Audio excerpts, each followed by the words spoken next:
ఈ సంవత్సరము గణపతి నవరాత్రుల్లో అందరూ తప్పక ఆచరించవలసిన ముఖ్యమైన రెమెడీ ఏమనగా గణపతికి 125 గ్రాముల బియ్యమును సమర్పించడం.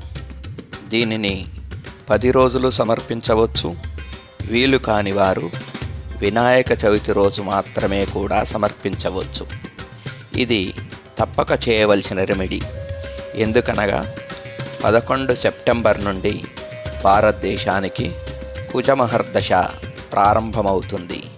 అలాగే సెప్టెంబర్ 7న చంద్రగ్రహణము కూడా కలదు.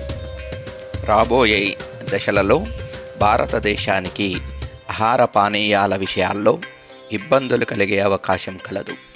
కావున ఇలా గణపతికి బియ్యం సమర్పించడం వలన మీ ఇంట్లో తినుబండారాలకు ఇబ్బంది లేకుండా గణపతి అనుగ్రహిస్తాడు.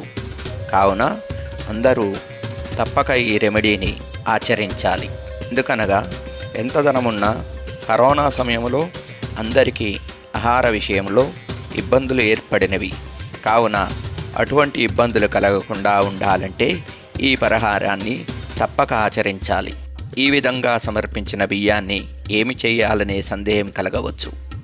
ఇలా గణపతికి సమర్పించిన బియ్యంను మీరు ఇంట్లో వండుకొని తినవచ్చును, లేదా దానం చేయవచ్చును. ఇంకొక ముఖ్యమైన రెమెడీ, ఎవరి ఇంట్లో అయితే నెలకు సరిపడా ముఖ్యమైన సరుకులు నిల్వ ఉంటాయో వారి ఇంట్లో ధనానికి కొదవ ఉండదు. కావున కనీసము 1 నెలకు సరిపడే ముఖ్యమైన సరుకులు ఇంట్లో ఉండేట్లుగా చూసుకోవాలి. శుభం.